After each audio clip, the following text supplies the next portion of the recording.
Hello, everyone. It's Stacy from Achievers Prep, and we are doing an episode of It's All Education. And today I have a very special guest here with me coming in to join the live. It is none other than Joe Grant. And the crowd goes wild. I got to get some sound effects, Joe, to make this sound really awesome. Thank you very much. So, how are you, Joe? Life is beautiful. Life is great. I love it. I love it. Life is beautiful. Yes, it is. I normally greet people by saying happy bonus day. So I will say happy bonus day to you, Joe. And for me, that basically means that no day is promised. Tomorrow's not promised to any of us. So the only thing we have is the day that we're born, right? And every day after that day is a bonus. Oh, yeah. So I look at it like that because I have a kid who's a gamer. And whenever he's playing his games and he goes through everything that's required on the game, he starts out with a certain amount of lives, right? And then because of the things that he does in the game, then suddenly he's given a bonus life or he's given a bonus power up or more power. And so I thought, well, isn't that a wonderful way to look at each day that we live as a bonus? It's not granted, but you get a bonus. So if you're here today and you're joining with us today, this is your bonus, and we've got some great information for you to make it a great bonus day for you. Today, we are going to be sticking with our financial literacy series, and in that series, we are talking about creating generational wealth. And I have Joe Grant here with me to tell us how we can begin to create generational wealth, because it all starts with a mindset change, right, Joe? Absolutely. All right. So I'm going to turn it over at this time to Joe, and I'm going to let you drive the wheel. All right. No problem. Thank you very much, Stacey. Appreciate you. And so continuing on from the last conversation, basically this is you and I having a conversation as if we were sitting in a cafe or a restaurant. Right. Around us is just listening in on to our conversation.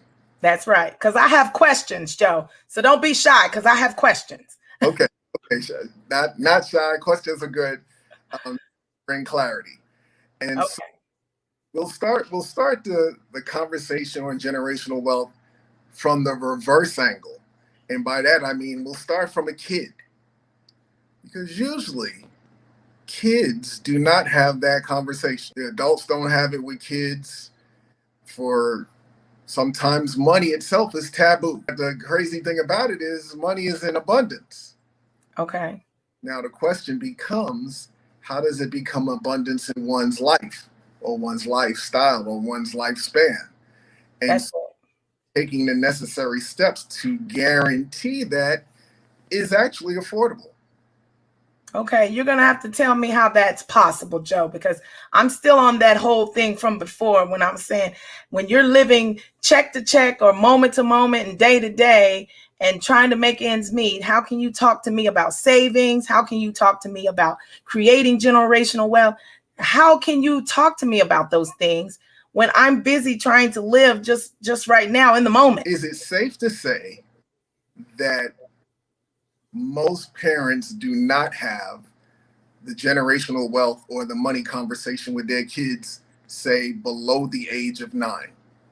I would say that's a safe bet, and you could probably go all the way up to 18. So it's probably safe to say that your parents didn't have that conversation with you. Right. Well, I wouldn't say that. My mother was very progressive, actually, and so was my grandmother.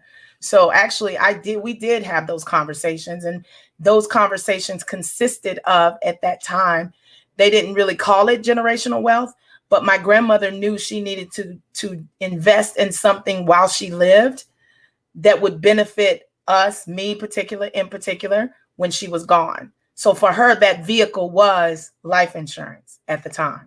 Okay, that's good. Now, that is progressive thinking, because most of the time they think of life insurance and it's usually interchangeable with like burial insurance. So what I'm gonna get this small policy so that when something happens to me, you guys don't have to worry about it. The burial is taken care of. I'm not sure where I left off at, so I'll just kind of recap real fast and then continue on. So deciding what have your kids towards money, and then exhibit that yourself. So if you emphasize money to them as a good thing and not a worrisome thing, sometimes you hear, don't pick up the money's dirty. And so it has like a bad taboo. So if you don't say bad things, it wouldn't subconsciously and psychologically make them associate with money being bad. Or, people, not to knock on my Christian brothers and sisters, they say about the love of money. And it's not the idolatry of money itself when used in the right thing, because money is what makes the churches go round. And so there has to be a certain amount of understanding about, to be respected, but not idolized. And Right. so when you emphasize the value of money, you teach kids that money isn't free. You have to work for it. So when you go out to work and they go to school, it's like money's not free, you got to go to work. And then having them understand the value of money, they could either, when they're old enough, do chores around the house, which almost sets them on an employee track, or you have them make something and become an entrepreneurial spirit, or sell stuff like Girl Scout cookies, whatever Cub Scouts do, lemonade stand, whatever the case may be. And that puts them on an entrepreneurial track. So it teaches them the value of money, because I sat out in the hot sun selling my lemonade for 25 cents and I got $1, and then you lose it, you feel some kind of way. Right. It establishes early on. And I believe in that wholeheartedly, because I teach my children about entrepreneurship and taking ownership of what it is they do and starting something from scratch, seeing it all the way through, seeing the benefit and reaping the reward afterward has been tremendous for them. So I agree with you 100% on that. The other thing that they have to do is, get into the habit, we as adults as well as the kids, is pay yourself first. And so with that, there needs to be, once the paycheck comes in, a portion of it needs to go towards investing, because if you save money, one day money will save you. So it's like paying it. Like that. If I know that 20 years from now, I'm going to need X amount, well, let me start putting away a little bit of time so that 20 years from now, it's not like this overwhelming load that I need to come up with. Correct. One bite at a time. So how do you build a little bit at a time? And so when we approach it that way, and we think in terms of wealth, not in abundance as opposed to poverty, it helps change our perception on money and what it can do for us. So, when you get debt under control, you be in the habit of giving, because when you give, you receive. It's a hard principle for kids to really grasp and understand that what you give, you get back 100-fold. Go through that piece where it's like, then I know, and you're holding on tight. With holding on, you can't receive anymore because your hand is closed. So if you open your hand and be open to things, it could help change your financial future. And then last is keep your priorities straight. The last thing you want to pass on to your kids is like the feeling that money is more important than family and friends. Now, I know that the information you just provided seems so simplistic. It seems like, well, I know everything that you're saying. So, if I'm doing all of those things, then still yet, I have not created a path for generational wealth. Where then do I turn and where do I look? Because this is just dealing with the children. This aspect that you're speaking about is just creating a mindset in our children for tomorrow, a mindset in our children today that establishes them for having a mindset to create generational wealth in the future. But how do I take those steps today to build that generational wealth beyond the children? Okay. So I'm going to say two things about the kids, and then I'm going to go on to that. The first piece is usually when I sit down with parents and I ask them about college. Let's talk about college plans. And Lisa and little Larry, sticking with the L's, they're 9 years old. They're in 3rd grade. And so the parents don't think about college because you still got to get through grade school. You got middle school, junior, middle, high, before you get to college. And it's usually like that sophomore year that they like parents are ready to push the panic button. But here's the thing. When little Lisa and little Larry are in third grade and they're 9 years old, they're halfway there to college. So you have 50% of the money saved. Grades, third grade, not in terms of age. 9 is half of 18 and they're going to be gone in 9 years. And so with that mind shift of not thinking them in terms of kids and grades and thinking them in terms of numbers and age helps smooth out that particular situation so that, you know, at the end, we're not scrambling for grants and loans and all that other stuff to get them, if the parent wants to be financially responsible for them for their college years. The second thing about kids, and then I'm going to move on, is usually when their kids, like say, you know, especially like when they hit 2. 2 is like the magic number and they got a birthday party and we're inviting friends and family over and there's nobody around that you could talk to that can tell you what they remember from their 2-year-old birthday party. It was wasted effort, especially when I hear them say, well, I've never. I'm like, but wait, you were doing that when you were 2 years old. 3 and 4, you don't remember? I don't remember that. So if I had thought about it, I would have saved all that money, probably invested all of that money for the Sweet 16, something they're actually going to remember. Going with this. And so I'm saying don't have the party for the 2-year-old because, you know, celebrating it and those memories for the adult, not the kid. The memories for the adult are precious. But what I'm saying, if everybody came and they brought like whatever, let's say the value of the gift is $50. Possible maybe get a gift that's like $25. And then the other $25, invest that. Invest it in a mutual fund or something, right? Mutual fund, stock, whatever the case may be. You know, if you have a party and 10 people show up and they give $25 each, you're talking about $250, you can get yourself some stock or you can get a mutual fund. And you're now setting them up financially to win years down the line so that when they're ready to retire, they're sitting on a nice portfolio. Yep. I like that.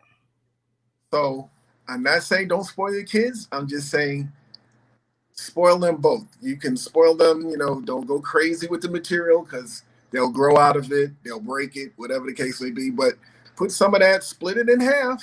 And put some of that away towards their financial future, they'll love you more. When they graduated college, either debt-free or you help give them, you know, the deposit on their first house, goes a lot further than their first bike, which is I tell you, I agree with you. You are absolutely correct. You are absolutely correct. Because I've had, you know, grief about what my kids don't remember and all of the time and money we wasted and spent on those early memories when I'm the only one who now has them because they don't. Exactly. So I just wanted to touch those two things about the kids. Now, fast forward to the adults. All right, let's talk about me. How am I going to jumpstart me and get me focused on creating and building this generational wealth? And so there are 2 things that we do, that we, myself, the people that I work with, what we practice. So the first is we look at everybody and it's like, okay, so let's look at the overall household income and what's your spending plan. We don't use the word budget because budget and diets are usually 2 words that just don't really, they're not really effective. But your spending plan, because people like spending money, has a different. We're trying to change the narrative and get people to think about it differently. So what's your spending plan?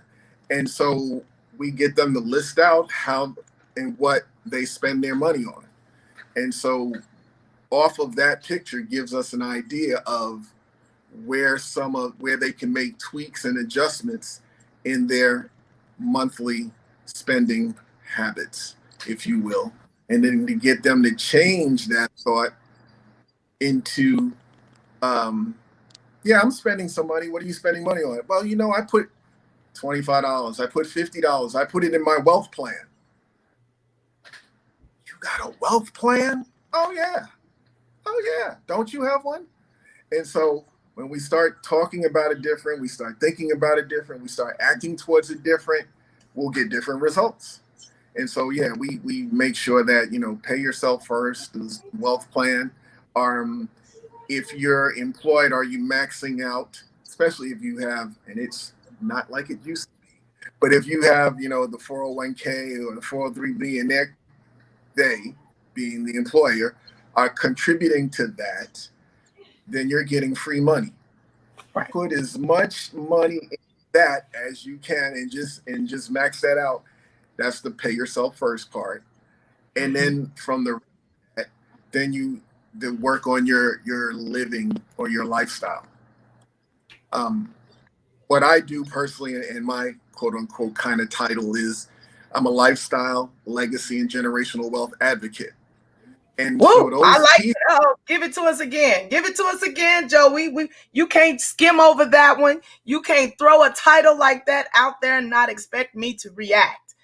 Tell me that title again. I'm a lifestyle, I'm a legacy, and I'm a generational wealth advocate. Woo! All the things I want. I And, want a lifestyle. I and, want to leave a legacy. Yes. and so for the people that, because you live a certain amount of years, you work a certain amount of years, and at the end of the working years, not the end of your life, the end of your working years, you want to be able to enjoy the fruits of your labor.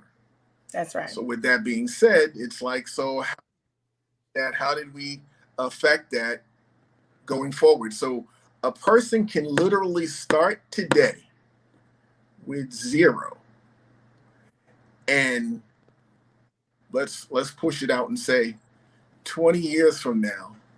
So you could be in your 30s, you could be in your 40s, and 20 years from now, be okay financially with just a few small tweaks. Now, Okay, for those that are you got me listening. right, You got me listening. I'm listening now. for those of us that are more mature in life, Oh, so that's you're in just your for the 50s. 30-year-olds. So that this doesn't account, doesn't include y'all, but it No, includes me, right? no. That was the 30 and the 40-year-olds. So those that are Oh, a little bit more, the 50 and the 60-year-olds, though your work time horizon might be slightly less, there are still some things you might be able to do while you're currently working to help accelerate the process. okay. And so it requires taking a look at what you're doing with the money and how you're allocating it. And so I'll give you one that's usually, for the most part, those that say own a house. Mm-hmm. They usually get a fixed rate, because if you got an arm, please get out of it. But if those that got a fixed rate, you know that the amount you pay is going to be X amount a month. However, for the most part, depending on your contract, for the most part, interest accrues daily through the month. So if your payment was due on the 30th of the month, from the 1st to the 29th is interest. So let's say your mortgage is $1,000. If you took $500 and paid that on the 15th and paid the other $500 on the 30th, it's still $1,000, but it cuts into the interest rate accumulating daily, which overall long term will reduce the interest rate on what you pay on the loan, which overall long term will give you a better chance to save on the back end. Now that was a great way to break that out. Now I've heard people say make a little extra on your mortgage payment if that was what you could do, but I've never heard it explained quite in that manner. And I think that is excellent. And I hope the audience heard that, even though this is a private conversation just between the two of us, right? But I love the way you broke that out and explained that, because I totally get it. And I totally see how that can be beneficial for you in the long run. So yes, I'm all ears. You got me so far. All right. The other thing that goes towards the, and this might be a hard one to swallow, but we're adults here. And so I will tell you, if you had an adult friend and they were getting a tax return, chances are that when they got that tax return, chances are they probably spent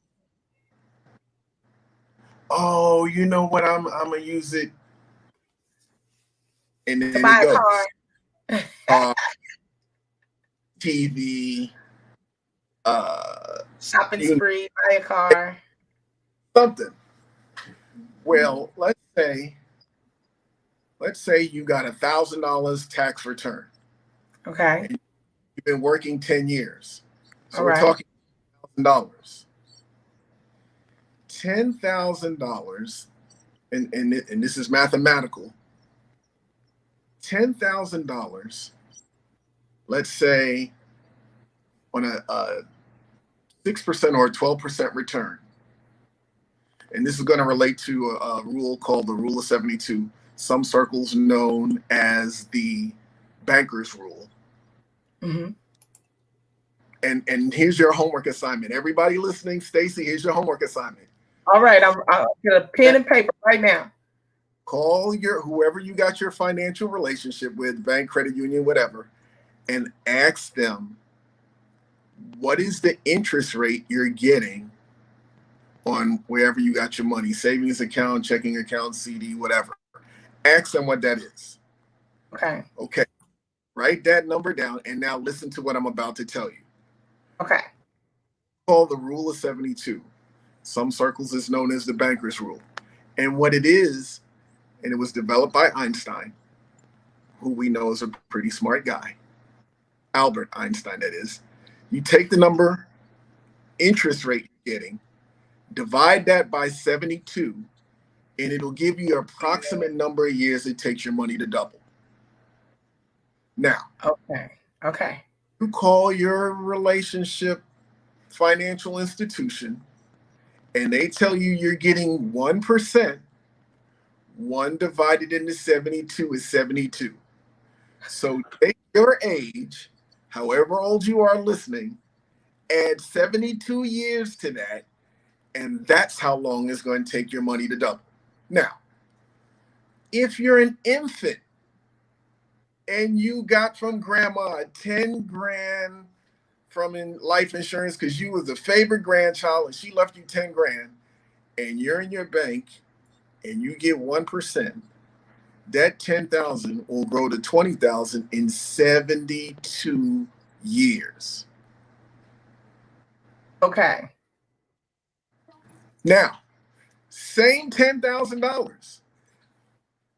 If you get a 12% return, your money will double every 6 years, because 12 divided into 72 is every 6 years. See, I like that already. I can do basic math in my head. Doubling every 6 years is better than doubling in 72. Okay. Simple. So let's Simple let math. that. If you had 10,000, 6 years later, that grows to 20. 6 years after that, it grows to 40. 6 years after that, it grows to 80. So now you got $80,000, and it's 18 years have gone by. 6 years after that, that 80 grows to 160. 6 years after 60 grows to 320, and 6 years after that, the 320 grows to 640. It is now 36 years later. Imagine if you were 1 year old and 36 years later, you're sitting on 640. But wait, there's more.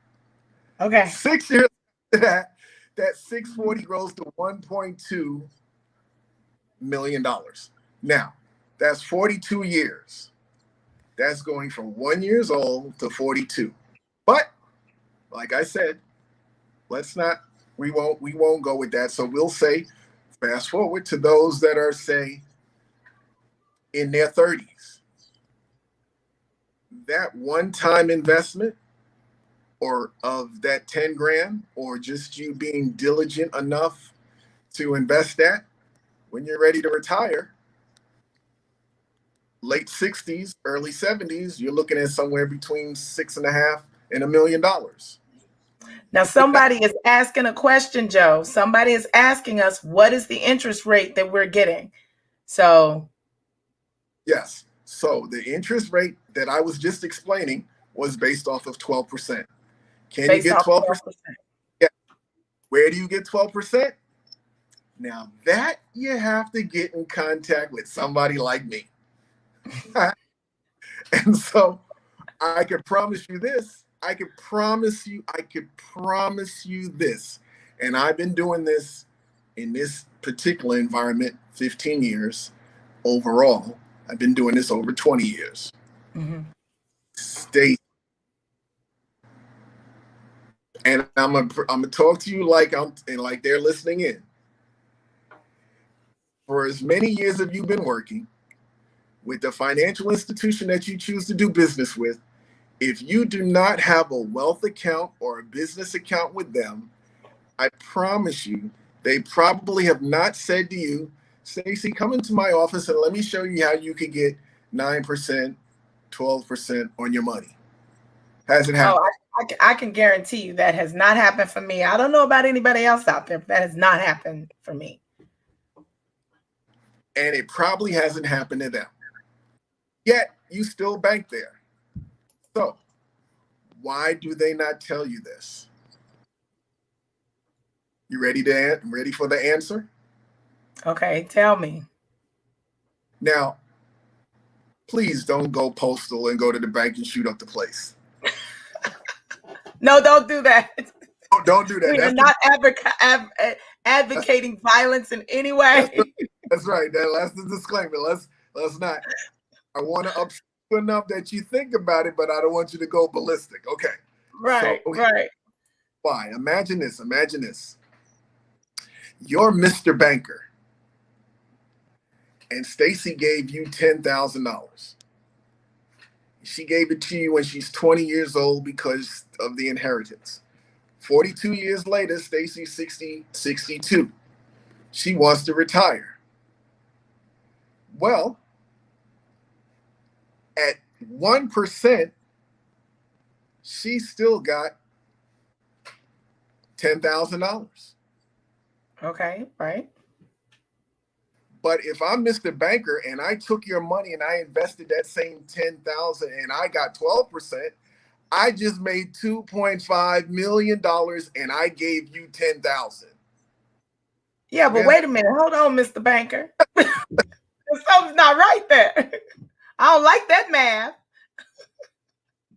So what do you think banks do with the money when you make a deposit? I mean, what do you mean? They invest it. They're not just sitting on your money. They take it and they do something with it. Right. They take it and do something with it. So when you call your bank and they tell you, and I promise you're not getting 3%, and you're probably barely getting 1%, but that's neither here nor there because I don't want you to get mad at the banker. I just want you to understand. They took your money and they invested it. What did they invest it in? So if we'll go down the line and we'll say Michael. If Michael and Michelle went to the bank, because they may not tell you how to get 12% on your money, but they will ask you, do you want to get a car loan? Do you want to get a credit card? Perhaps you want to get a mortgage? What's the interest rate on a credit card? It ain't no 1%. Right. It's usually some kind of double digit on a credit card. So 13 and above. So there's the 12%, 13% right there. You give them your money, they give you a credit card, they charge you interest on your own money. Heaven forbid you pay late because you don't pay in the 30-day cycle, and then it winds up accumulating. And before you know it, credit card debt itself is only second to student loan debt. And It really doesn't have to be. Right. But when you understand the rules to the money game, how do you win the game when you don't know the rules? Right. Right. So that's why we need to have conversations like this, where people can listen in on and go, what? But wait, what? But wait, what? Say that again. And so I'm just here to help. And you know we can't give them too much because we want them to tune back in to the third part of the series, because I hope you have been listening. I hope you've been taking notes, because I know I, for one, have been taking notes. Because when you got to the point of the fuzzy math, because that would be what I call fuzzy math. Okay, we've heard about fuzzy math before. And I call that fuzzy math when I give you my money and you charge me money on top of that for my own money. Okay. Now that's when fuzzy math gets a little unfuzzy for me. So Joe, I want us to pause it right here and tell everyone listening, this is great information we're giving you. This is the information that you're going to be able to use to take and start creating generational wealth for yourself. I know I'm going to. I know I'm listening. Joe has my full attention. Okay. And I want the people out here that's watching and listening to us, I want them to know how to reach you, Joe. I want them to know, because you notice we didn't say much about the company you represent, because at the end of the day, it's not so much about the company that you represent or that you work with, that you've decided to partner with, that has this great information available as well, and that has the vehicles and the tools that you can use to attain generational wealth. But it is the information, it is the knowledge, it is being educated. What is the name of this program? It's all education. At the end of the day, the human experience is our classroom, and there are so many different things we can learn and so many different ways for us to learn. We live in the greatest time of our lives right now. We have the internet. Now, we had a few technical glitches at the beginning, but at the end of the day, you came through for us, Joe. You gave us the things to help us change our mindset, because the way you change the mindset is that you educate the people on what's really happening. You open their eyes. People like to talk about being woke these days. You have to open your eyes to the money game, and you have to understand the money game. You have to be educated about the money game, and then you can start to make better choices. You can start making strategic choices that help you get to that place of generational wealth, right? Absolutely. So Joe, tell us, how can they reach you? Give us a phone number, give us a website. Now, you know they can always go to my website, but I want them to know right now how they can reach out to you directly. So the best way to reach me is probably through email. And it's letter J, my last name, Grant, Grant, like the guy on the $50 bill. I like the way you segued that. Did you catch that, people? He is the what was your title again? I loved it. It was the lifestyle legacy generational wealth advocate. Okay. All right. So of course he would let you know that his name is Joe Grant, like on the bill. Okay. So we've got J Grant. And what is the rest of that email? J Grant Management, MGMT, J Grant MGMT 1 at Gmail. At gmail.com. That was simple. J Grant MGMT 1 at gmail.com. That is the best way to reach out to you. If you can't remember that and it's just a little bit too much for you, you can always contact Stacy. I will definitely put you in touch with Joe. Contact me at my website. It is myprepacademy.com. And everybody's going to say, why is it My Prep Academy? It's because people had trouble spelling achievers. So I kept it simple for you. It's myprepacademy.com. MyPrepacademy, myprepacademy.com. Or you can go to the name of the program, It's All Education, and you can go to that website, it'salleducation.com. We are everywhere, Joe. As you can see, we're broadcasting live right now to Facebook, Twitter. I'm not sure if we're broadcasting to Instagram, but we are available on Instagram, and it will be made available for sure on Instagram. It will be made available, or a link will be on LinkedIn as well, but we are definitely available on YouTube. When you go to YouTube, you'll look for Achievers Prep Academy, and you will be able to see Joe, and you'll be able to see Stacy here, and you'll be able to tune in for the last segment. Is it our last segment, Joe, or do we have 2 more segments after this? It's the last one, but we can expand. There are some things we could talk offline about as to moving forward for some of the more audience members. Okay, well, we can actually do that. We will have a wrap up to this segment, which will at least get people like me, who are newbies to the finance game as far as creating generational wealth, because I have not done that. I don't know if you're out there and you've already done it, but I have not done that. I've not created generational wealth, and that is definitely something I want to do for my 2 babies.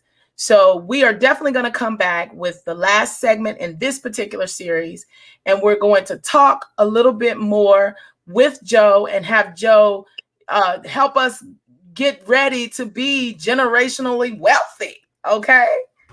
Absolutely. All right. So thank you so much for tuning in with us. It's been wonderful, Joe. Thank you so much. I give you mad kudos. I know we had technical difficulties, but next time we'll make sure that we have a plan in place to counteract or to supersede any technical difficulties that we might have. But it was a pleasure. I've enjoyed the information, and I'm excited to get started. I'm chopping at the bit to get to the next part of the series. Thank you. Thank you. The pleasure's all mine. All right. So we're going to end it right here. So thank you, everyone. Tune in to again. And remember, at the end of the day, it's all education. Thank you. Bye.